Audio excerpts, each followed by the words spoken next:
आज की कहानी में आप एक ऐसे शख्स को देखेंगे जो औरतों को अपने प्यार के जाल में फंसाता है, उनका भरोसा जीतता है और फिर बेहद बेरहमी से उनकी जान ले लेता है। सालों तक ये सब भागे जाने की कहानियों में छिपा रहता है, लेकिन फिर एंट्री होती है एक इंस्पेक्टर की, जो इस केस को अपने हाथों में लेता है। और दोस्तों, जैसे जैसे सच सामने आएगा, हर कड़ी एक ही इंसान की तरफ इशारा करेगी। लेकिन इस कहानी का असली ट्विस्ट ऐसा है जो आपके दिमाग को हिला देगा।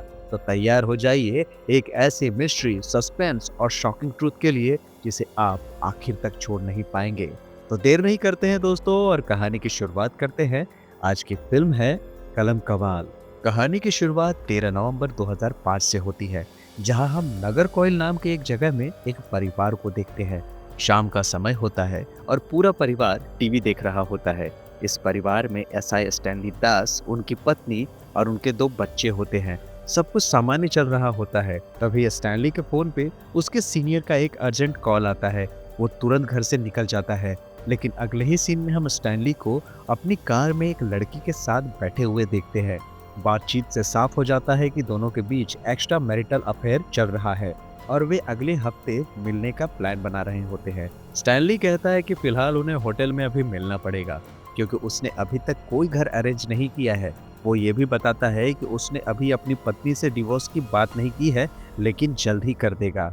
फिर वो लड़की से पूछता है कि क्या उसने घर पे लेटर भेज दिया है, और लड़की हाँ में जवाब देती है। इसके बाद दोनों होटल जाते हैं, कुछ समय साथ बिताते हैं। बातचीत के दौरान पता चलता है कि लड़की की पहले से शादी हो चुकी है, शायद वो एक विधवा है। लेकिन तभी स्टैनली अजीब और डरावनी बातें करने लगता है। वो कहता है कि उसे शिकार करना पसंद है और उसे सबसे ज्यादा मजा इंसान को मारने में आता है। लड़की इसे मजाक समझ के नजरअंदाज कर देती है, लेकिन कुछ ही देर बाद स्टैनली उसी लड़की के दुपट्टे से उसका गला घोट के उसकी हत्या कर देता है।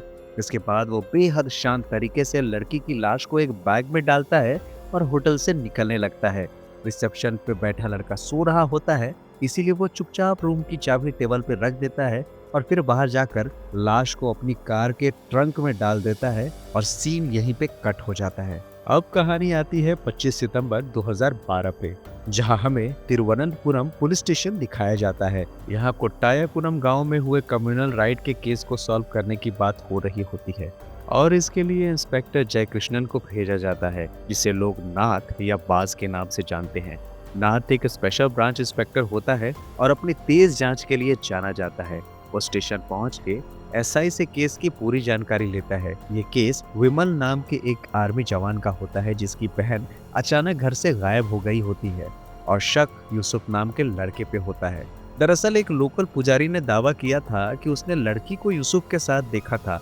इसके अलावा गांव में यूसुफ की इमेज भी अच्छी नहीं थी, इसीलिए विमल को यकीन हो जाता है कि उसी ने उसकी बहन को भगाया है, और गुस्से में वो यूसुफ के घर पे हमला कर देता है। हालांकि उस समय यूसुफ घर पे नहीं होता। बाद में यूसुफ भी अपने दोस्तों के साथ मिलकर विमल के घर पे हमला करता है और मामला कम्युनल टकराव में बदल जाता है। नाथ जब केस को एनालाइज करता है तो उसे कुछ गड़बड़ लगती है। पुलिस के अनुसार लड़की मिसिंग जरूर है, लेकिन भगाने वाली बात पूरी तरह से सही नहीं लगती, क्योंकि जिस दिन वो गायब हुई थी उसी दिन उसका फोन बंद हो गया था और 3 दिन बाद दोबारा चालू हुआ। इसका मतलब वो किसी और के साथ गई है। नाथ कॉल रिकॉर्ड्स निकलवाता है और पता चलता है कि लड़की तमिलनाडु के आतुर में रहने वाले स्टीफन से लगातार बात कर रही थी। ये सुन के नाथ तुरंत टीम के साथ आतुर पहुंचता है, लेकिन वहां जाके पता चलता है कि विमल और उसके दोस्त पहले ही स्टीफन को पकड़ चुके हैं और उसे बुरी तरह पीट रहे हैं। वे उससे लड़की के बारे में पूछ रहे होते हैं, लेकिन स्टीफन को कुछ भी पता नहीं होता। उसकी हालत इतनी खराब हो जाती कि उसकी जान जाने की नौबत आ जाती है। तभी नाथ और स्टीफन के दोस्त वहां पहुंचते हैं और उसे बचाते हैं, जबकि विमल और उसके साथी भाग जाते हैं। हॉस्पिटल में नाथ स्टीफन से पूछताछ करता है और उसे लड़की की तस्वीर दिखाता है, लेकिन स्टीफन कहता है कि वो इस लड़की को नहीं जानता। जब नाथ कॉल रिकॉर्ड्स दिखाता है तो स्टीफन बताता है कि नंबर उसकी आईडी पे रजिस्टर जरूर है, लेकिन उसे उसकी कजिन बहन सेल्वी इस्तेमाल करती थी, जो 8-10 महीने पहले एक कारपेंटर के साथ भाग गई थी और तब से उसका कोई पता नहीं चला। नाथ इस बात को वेरीफाई करता है तो पता चलता है कि स्टीफन सच बोल रहा है। दरअसल सेल्वी के केस में भी एक लेटर मिला था जिसमें लिखा था कि वो अपनी मर्जी से गई है, इसीलिए उस केस की जांच रोक दी गई थी। लेकिन अब एक नया कनेक्शन सामने आता है। जिस नंबर के साथ सेल्वी भागी थी वो नंबर केरल का था और वो सिंधु केएस के नाम पे रजिस्टर था। जब नाथ सिंधु के घर जाता है तो उसकी माँ बताती है कि सिंधु भी पिछले 1 साल से गायब है और वो किसी के साथ भाग गई थी। तो दोस्तों, यहाँ एक साफ पैटर्न बनता हुआ दिखता है। यानी अगर एक नंबर को ट्रैक करो तो किसी दूसरी लड़की को जाता है और वो लड़की भी गायब मिलती है। लगभग हर केस में नंबर किसी लड़की के नाम पे है या उससे कोई लड़की ही इस्तेमाल कर रही थी और वो भी किसी के साथ भाग गई है, ऐसा मान लिया गया है। नाथ इसी पैटर्न को फॉलो करता है और अपने सीनियर इंस्पेक्टर थॉमस को बताता है कि सिंधु का कनेक्शन सफाना से जुड़ता है, जो तमिलनाडु के विलुपुरम से है। फिर सफाना का लिंक बबीता से मिलता है, जो किलमनूर से है। बबीता का लिंक राखी से, जो कन्याकुमारी से है। और इसी तरह शीना भी इस चेन का हिस्सा थी। यानी ये एक लंबी चेन है जिसमें लड़कियां अलग अलग जगहों से गायब हुई है। थॉमस पूछते हैं कि इन केसों में कभी फॉलो अप क्यों नहीं हुआ, तो नाथ बताता है कि हर लड़की घर से जाते समय लेटर या कॉल छोड़ जाती थी, इसीलिए पुलिस और परिवार वालों ने इसे भागने का मामला मान के ज्यादा ध्यान नहीं दिया। कॉमन बात यह है कि सभी लड़कियां शादी की उम्र की थी, या तो उनकी शादी नहीं हो रही थी, या वो डिवोर्स थी, या फिर विधवा थी। और ये सब केरल तमिलनाडु बॉर्डर के आसपास हो रहा था। अब सवाल उठता है कि क्या ये ह्यूमन ट्रैफिकिंग है या कोई गैंग काम कर रहा है। लेकिन नाथ कहता है कि ये किसी गैंग का काम नहीं है, बल्कि एक ही आदमी का काम है, क्योंकि कॉलिंग पैटर्न हर केस में बिल्कुल एक जैसा है। थॉमस तुरंत नाथ को आदेश देते हैं कि वो बाकी सब छोड़ के इस केस पे फुल फोकस करे। अगले सीन में हम फिर से स्टैनली को उसके घर पे देखते हैं, जहां उसका छोटा भाई बॉबी एक परेशानी लेके आता है। दरअसल बॉबी ज्वेलरी के काम के लिए एक केमिकल मंगवाता है और उसे घर के बाहर रख देता है, जिसकी गंध से पड़ोसी का महंगी नस्ल का कुत्ता मर जाता है। अब पड़ोसी बॉबी पे केस करने की धमकी दे रहा होता है और किसी सेटलमेंट के लिए भी तैयार नहीं होता। इस पे स्टैनली कहता है कि वो उसकी मदद करेगा। साथ ही वो कैजुअली पूछता है कि ये केमिकल कहाँ मिलता है। बॉबी बताता है कि अगर आपके पास सही लाइसेंस हो तो ये मिल जाता है। स्टैनली पूछता है कि ये कितना खतरनाक है, तो बॉबी कहता है कि इसकी थोड़ी सी मात्रा भी इंसान को मार सकती है। इसके बाद हम स्टैनली को एक दुकान पर एक ज्वेलर लाइसेंस दिखा के वही जहर खरीदते हुए देखते हैं। जहर को टेस्ट करने के लिए वो उसे खाने में मिला के एक भिखारी को खिला देता है और थोड़ी देर बाद वापस आके देखता है तो भिखारी मर चुका होता है। इसके बाद स्टैनली एक मैच मेकर के पास जाता है और झूठी कहानी बनाता है कि उसके बड़े भाई का डिवोर्स हो चुका है और उसके लिए लड़की चाहिए। वो कहता है कि लड़की सुंदर होनी चाहिए, वो डिवोर्स्ड या विधवा भी चलेगी। वो एडवांस देके कई लड़कियों की तस्वीरें और डिटेल्स भी ले लेता है और एक एक करके उनसे संपर्क बनाना शुरू कर देता है।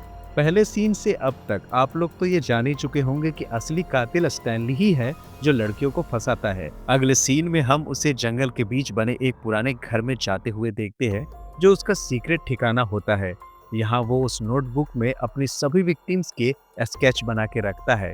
आगे हम उसे अलग अलग लड़कियों से मिलते हुए देखते हैं।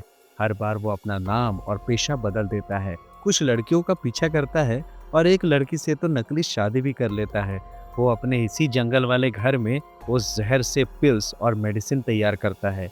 इसके बाद एक सीन में वो एक लड़की के साथ होटल में जाता है। फिर दोनों ढाबे पे खाना खाने जाते हैं, जहाँ लड़की कोर्ट मैरिज के बारे में बात करती है, लेकिन स्टैनली उसे टाल देता है। फिर वो लड़की से उसके पीरियड्स के बारे में पूछता है और प्रेगनेंसी से बचने के लिए पिल लेने की सलाह देता है। अगले सीन में हम उसे दूसरी लड़की को भी इसी तरह का पिल देते हुए देखते हैं, लेकिन ये असल में जहर होता है और लड़कियां वॉशरूम में जाके मर जाती है। यानी स्टैनली प्रेगनेंसी रोकने के बहाने जहर की गोली देके उन्हें मार देता है और हर मर्डर के बाद अपने जंगल वाले घर में जाके उनकी स्केच बनाता है। सीन फिर से बदलता है और नाथ अपने साथी के साथ केस की कड़ी जोड़ते हुए सरोधा नाम की महिला के घर पहुंचता है। यहाँ पता चलता है कि सरोधा अक्सर बीमार रहती है और उनके बेटे के अनुसार उनका पुराना फोन सालों पहले खो गया था, इसीलिए उन्होंने नया नंबर ले लिया और पुराने फोन की कोई भी रिपोर्ट नहीं करवाई गई। नाथ ये जानकारी थॉमस को देता है और बताता है कि क्रिमिनल अपनी आखिरी विक्टिम के फोन से अगले विक्टिम को कॉल करता है, इसीलिए अब पुलिस उस फोन के दोबारा ऑन होने का इंतजार कर रही है। इसी बीच हम स्टैनली को एक लड़की के साथ बस में देखते हैं, जहां वो उससे बात करते हुए उसका नंबर लेता है और दोनों रोज मिलने लगते हैं। कुछ दिनों बाद वे साथ भागने का प्लान भी बना लेते हैं। इसी दौरान नाथ को पता चलता है कि उसी पैटर्न के तहत अगला कॉल अभिजा नाम की लड़की को गया था। नाथ तुरंत उसकी तलाश में उसके घर पहुंचता है, लेकिन वहां पता चलता है कि अभिजा 2 हफ्ते पहले ही किसी के साथ भाग चुकी है। उसी समय स्टैनली को अपनी स्केच बुक में अभिजा का स्केच बनाते हुए हम देखते हैं, जिससे साफ हो जाता है कि वो भी अब शिकार बन चुकी है। अब थॉमस नाथ पे दबाव डालते हैं कि केस को जल्द से जल्द सॉल्व करना होगा, क्योंकि हालात गंभीर होते जा रहे हैं। नाथ बताता है कि अभिजा के फोन को ट्रैक किया जा रहा है और अगली विक्टिम को कॉल उसी फोन से आएगा। साथ ही वो लोकल पुलिस से भी मदद मांगता है। नाथ लोकल पुलिस इंस्पेक्टर के पास अपनी नई टीम के मेंबर से मिलने जाता है। इंस्पेक्टर बताता है कि ये नया ऑफिसर स्पेशल ब्रांच का सब इंस्पेक्टर है और केस के बारे में खुद सुनकर इन्वेस्टिगेशन का हिस्सा बनना चाहता है। और यही इस फिल्म का सबसे शॉकिंग रिवील होता है दोस्तों, कि ये नया मेंबर कोई और नहीं बल्कि एसआई स्टैनली होता है। यानी कि स्टैनली पहले से ही पुलिस में था, स्पेशल ब्रांच में, और अब खुद ही उस केस को ज्वाइन कर चुका होता है जिसका कातिल वही है। नाथ बिना शक किए उसे केस से जुड़ी सारी जानकारी बता देता है। इसी बीच नाथ से पूछा जाता है कि लोग उसे बाज क्यों कहते हैं। आनंद बताता है कि ये नाम थॉमस सर ने दिया है, क्योंकि बाज यानी ऐसा शिकारी जिससे कोई नहीं बच सकता। और ठीक वैसे ही नाथ के नजरों से भी कोई क्रिमिनल नहीं बच पाता। लेकिन इधर जैसे ही स्टैनली को फोन ट्रैकिंग की जानकारी मिलती है, वो तुरंत अभिजा का फोन तोड़ के फेंक देता है ताकि कोई सबूत न बचे। इसी दौरान 11 और मर्डर केस सामने आते हैं और पोस्टमार्टम रिपोर्ट से कंफर्म होता है कि सभी में जहर का इस्तेमाल हुआ है। मर्डर से पहले सभी विक्टिम्स के साथ इंटरकोर्स हुआ था, लेकिन दोनों की सहमति से था, यानी कहीं भी जबरदस्ती या संघर्ष के निशान नहीं मिले। थॉमस नाथ को आदेश देते हैं कि ये जानकारी मीडिया से छुपा के रखी जाए। वहीं दूसरी तरफ स्टैनली अपने जंगल वाले घर में बैठ के अपने विक्टिम्स के स्केच देख के सेटिस्फैक्शन लेता है। नाथ फॉरेंसिक टीम के पास जाकर सबूतों को ध्यान से जांचता है। उसे एक सेफ्टी पिन मिलती है जो आमतौर पे नेम टैग लगाने के काम आती है। साथ ही खाकी यूनिफॉर्म का धागा भी मिलता है। पेस्ट जिस पॉलिथीन में रखी गई थी वो भी मिलती है, लेकिन एक विक्टिम के पास पॉलिथीन की जगह एक नोटबुक का पेज मिलता है जो बिल्कुल वैसा ही होता है जैसा पुलिस इंस्पेक्टर्स को दिया जाता है। यहीं से नाथ को शक होने लगता है कि कातिल पुलिस से जुड़ा हो सकता है। साइबर क्राइम टीम बताती है कि सभी फोन एक ही मोबाइल शॉप से लिए गए थे, लेकिन उनका कोई रिकॉर्ड नहीं है। जब नाथ उस शॉप में जाता है तो पता चलता है कि कुछ साल पहले पुलिस ने वहां से कई फोन सीज किए थे, जिनमें से कुछ वापस कर दिए लेकिन कुछ गायब हो गए। दुकानदार बताता है कि ये फोन तमिलनाडु के राजमंगलम पुलिस स्टेशन से सीज किए गए थे। नाथ वही जाके उन सभी इंस्पेक्टर्स की लिस्ट मंगवाता है जिन्होंने उस केस को हैंडल किया था, और उसी लिस्ट में स्टैनली का नाम भी होता है। अब नाथ सभी इंस्पेक्टर्स के मोबाइल डेटा से लोकेशन मैपिंग कराने का आदेश देता है। इसी बीच साइबर टीम खबर देती है कि एक विक्टिम का फोन ऑन हो गया है और कुछ ही मिनटों में लोकेशन मिल जाएगी। नाथ, आनंद और टीम लोकेशन ट्रैक करते हुए एक बिल्डिंग के बाहर पहुंचते हैं जहां स्टैनली भी रहता है। लेकिन जब कॉल किया जाता है तो रिंगटोन नीचे रहने वाले कांस्टेबल मनी के घर से आती है। नाथ को शक होता है कि शायद मनी ही कातिल है, लेकिन मनी उस समय ड्यूटी पे गया होता है और उसका कोई पता नहीं चलता। तभी स्टैनली भी वहां आता है और नाथ को समझाने की कोशिश करता है कि मनी ऐसा नहीं कर सकता क्योंकि वो उसे सालों से जानता है, लेकिन नाथ उसकी बात नहीं मानता। बाद में मनी की बाइक तो मिल जाती है, लेकिन वो खुद गायब होता है। अब ऑडियंस को दिखाया जाता है कि असल में मनी को उसी सुबह स्टैनली ने बुलाया था और उसे मार दिया, फिर उसका फोन उसके घर में प्लांट कर दिया ताकि सारा शक उसी पे जाए। यानी स्टैनली ने मनी को फंसाने के लिए ही उसे मार डाला। इससे साफ हो जाता है कि स्टैनली बेहद चालाक है और हमेशा नाथ से एक कदम आगे चलता है। नाथ ये मान लेता है कि मनी ही कातिल है और वो भाग गया। वही स्टैनली मनी का भी स्केच अपने बुक में बना लेता है। कुछ समय बाद नाथ और थॉमस इस केस पे चर्चा करते हैं। थॉमस कहते हैं कि कातिल अब बहुत दूर निकल चुका है, इसीलिए इस केस को छोड़ के आगे बढ़ जाना चाहिए, लेकिन नाथ इससे सहमत नहीं होता। वो कहता है कि क्राइम भी एक आदत बन जाती है और अगर एक बार किसी को इसकी लत लग जाए तो वो खुद को रोक नहीं पाता। इसी दौरान हमें फ्लैशबैक में स्टैनली का बचपन दिखाया जाता है, जहां वो शिकार करता नजर आता है और उसे इस पे बहुत गर्व होता है। उसकी स्केच बुक में मेढक, सांप, बिल्ली और एक टीनेज लड़की के स्केच भी बने होते हैं जो संकेत देते हैं कि उसने शुरुआत जानवरों से की, फिर इंसानों तक पहुंचा। इधर थॉमस इसे एक बायोलॉजिकल अर्ज बताते हैं कि जैसे किसी को ड्रग्स या हिंसा की लत लग जाती है, वैसे ही ये भी एक एडिक्शन बन जाता है। इसी बीच मीडिया में मनी को ही मुख्य अपराधी दिखाया जा रहा होता है और उसकी तस्वीरें दिखाई जा रही होती है। उधर स्टैनली अपने पास मौजूद सभी विक्टिम्स के मोबाइल फोन को जमीन में दफना देता है और इसी के साथ समय बीतने लगता है। हम स्टैनली को एक फोन बूथ पे देखते हैं जहां वो एक रिटायर्ड फोरेंसिक सर्जन जोसेफ को कॉल करता है और वो अपना झूठा नाम बता के खुद को मलयालम फिल्मों का असिस्टेंट डायरेक्टर बताता है और कहता है कि वो अपनी फिल्म को रियलिस्टिक बनाना चाहता है, इसीलिए उसे कुछ मेडिकल और फोरेंसिक डाउट्स क्लियर करने हैं। जोसेफ उससे कहता है कि जितना उसे पता होगा वो बता देंगे। दरअसल स्टैनली यहाँ ऐसी जानकारी ले रहा होता है जिससे वो अपने मर्डर्स को और ज्यादा परफेक्ट बना सके और नए तरह के जहर तैयार कर सके। यही कारण है कि हम अगले सीन में उसे अलग अलग लड़कियों के पीछे जाते हुए देखते हैं। एक सीन में स्टैनली एक लड़की के साथ होटल में बैठा होता है। वो अपने पर्स से एक मेडिसिन निकाल के खुद लेता है और लड़की के पूछने पे उसे डायबिटीज की दवा बताता है। फिर वो कहता है कि वो उसका भी डायबिटीज टेस्ट करेगा और अपने बैग से टेस्टिंग किट निकालता है। वो लड़की की उंगली में एक छोटा इंजेक्शन लगाता है और तुरंत कह देता है कि रिपोर्ट नॉर्मल है, लेकिन असल में उसी इंजेक्शन के जरिए वो उसे जहर दे चुका होता है। इसके बाद हम नाथ को अपने घर में बच्चियों के साथ समय बिताते हुए देखते हैं। अपने बेटियों को देख के उसे विक्टिम्स के लिए बहुत दुख होता है और वो इस केस के तह तक जाना चाहता है, इसीलिए केस को और सीरियसली लेने लगता है। वो साइबर क्राइम टीम को मनी केस में दोबारा फॉलो अप करने को कहता है। दूसरी तरफ हम स्टैनली को एक और लड़की के साथ कार में देखते हैं। जब वो सिगरेट पीने बाहर जाता है तो लड़की को कार में एक फोन मिलता है जिसे वो ऑन कर देती है। इसी समय पैरेलली थॉमस सभी इंस्पेक्टर की मीटिंग ले रहे होते हैं। तभी साइबर टीम से कॉल आता है, जिसके बाद नाथ तुरंत उसके पास पहुंचता है। साइबर टीम बताती है कि वंजा नाम की विक्टिम का फोन एक हफ्ते पहले अधूर गांव में सिर्फ 2 मिनट के लिए ऑन हुआ था और उससे एक मिस्ड कॉल भी किया गया था, जिसके बाद फोन दोबारा ऑफ हो गया। इससे पता चलता है कि उस फोन से अनागा नाम की लड़की को कॉल किया गया था और ये कॉल पायोकार्ड नाम की जगह से किया गया था। नाथ और आनंद तुरंत अनागा के घर जाते हैं, जहां उसके ससुर बताते हैं कि अनागा की तबीयत खराब होने के कारण उसे दुबई ले जाया गया था, लेकिन बाद में उनके चले जाने के बाद अनागा के देवर से पता चलता है कि उसी दिन सुबह में उसकी हार्ट फेलियर से मौत हो चुकी है। नाथ थॉमस से पोस्टमार्टम की परमिशन लेके जांच करवाता है और रिपोर्ट में पता चलता है कि बॉडी में डिजिटालाइसिस नाम का जहर पाया गया है जो हार्ट अटैक ट्रिगर करता है। इसकी मात्रा देख के ये भी पता चलता है कि मौत कुछ घंटों से लेके कुछ दिनों में हो सकती है। फ्लैशबैक में हमें दिखाया जाता है कि स्टैनली एक जहरीले पौधे से यह जहर तैयार करता है और उसे डायबिटीज टेस्टिंग किट के जरिए इंजेक्ट करता है, जिससे मौत हार्ट अटैक जैसी लगती है और उस पर कोई शक नहीं जाता। नाथ ये सुन के सवाल उठाता है कि क्या मनी जैसा एक कांस्टेबल इतना एडवांस जहर बना सकता है, जिसपे फॉरेंसिक डॉक्टर कहते हैं कि अगर किसी को थोड़ी भी फॉरेंसिक जानकारी हो तो वो ऐसा कर सकता है और पुलिस वालों के लिए जानकारी हासिल करना आसान होता है। इससे नाथ का शक मजबूत हो जाता है कि मनी ही कातिल है। नाथ आगे थॉमस को इस नए मर्डर पैटर्न के बारे में बताता है और जब तक नए कॉल डेटा निकाले जाते हैं तब तक वर्कला और कुट्टार के 2 और लोग भी इसी तरह हार्ट अटैक से मर चुके होते हैं। नाथ का मानना होता है कि मनी कभी देश या राज्य से बाहर गया ही नहीं, इसीलिए वही इस पूरे केस के पीछे है।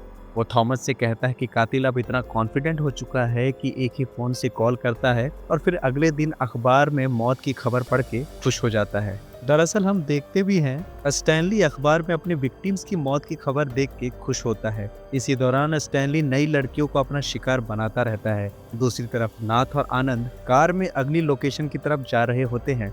तभी आनंद की बातों से नाथ को एक पुराना छूटा हुआ लिंक याद आता है। वो तुरंत सरोधा के घर पहुंचता है और उसके बेटे पे दबाव डालता है।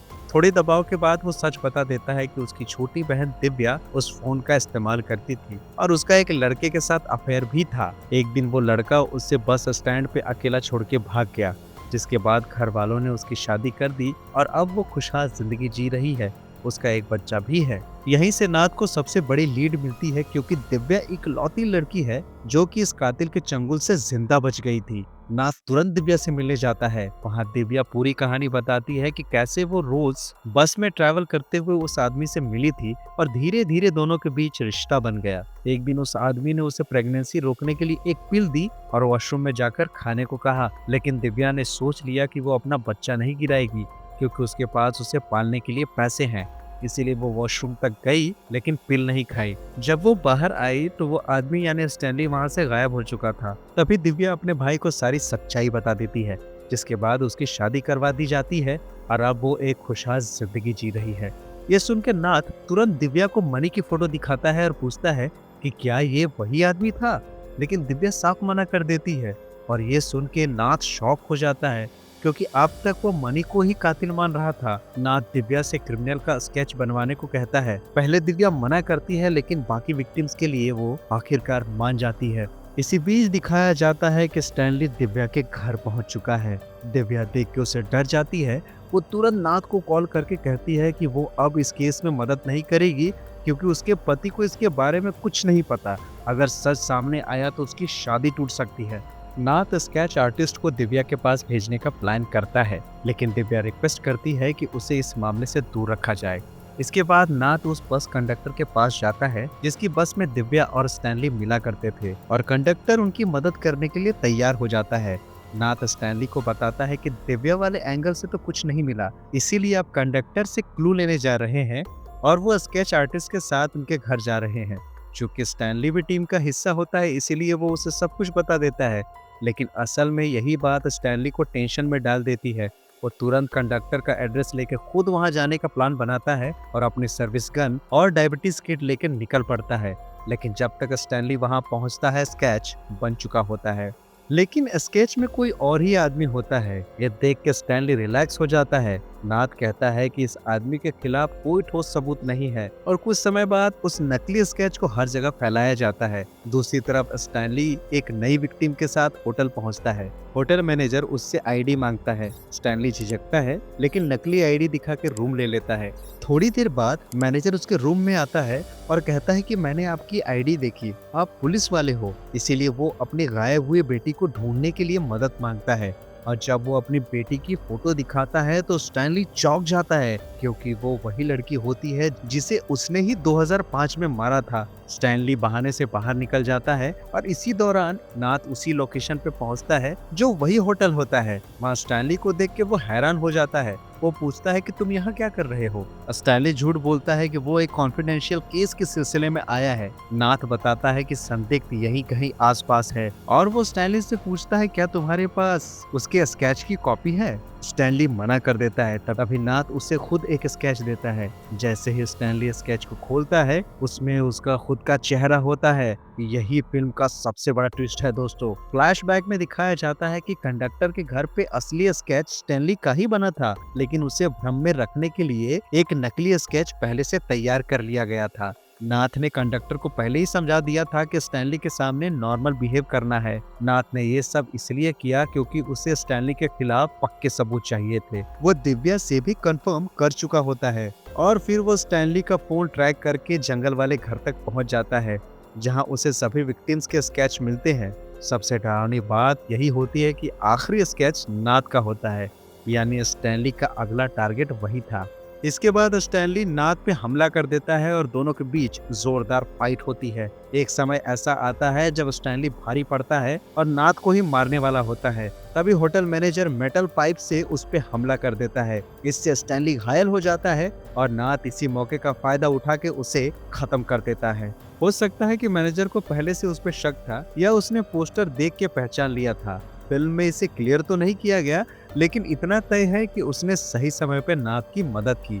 आखिर में नाथ और होटल मैनेजर मिलके स्टैनली की बॉडी को बैग में डालते हैं और उसकी ही कार की डिक्की में रख देते हैं, बिल्कुल उसी तरह जैसे स्टैनली अपने शिकारों के साथ करता था। नाथ कार लेके वहां से निकल जाता है और फिल्म के आखिरी शॉट में कार की डिक्की अपने आप खुलती हुई दिखती है, जो ये इशारा देती कि शायद कहानी अभी खत्म नहीं हुई है या फिर ये सिर्फ एक सिंबॉलिक एंडिंग है। मुझे उम्मीद है कि आपको ये मूवी बहुत पसंद आई होगी और अगर आई है तो वीडियो को लाइक कीजिए, शेयर कीजिए और चैनल को सब्सक्राइब जरूर कीजिए ताकि ऐसे ही बेहतरीन मूवीज की एक्सप्लेनेशंस आप तक पहुंचती रहे। तो मिलेंगे ऐसे ही किसी और नए सस्पेंसफुल जबरदस्त मूवी के साथ। तब तक के लिए thank you very much for watching. Keep watching, watch on point.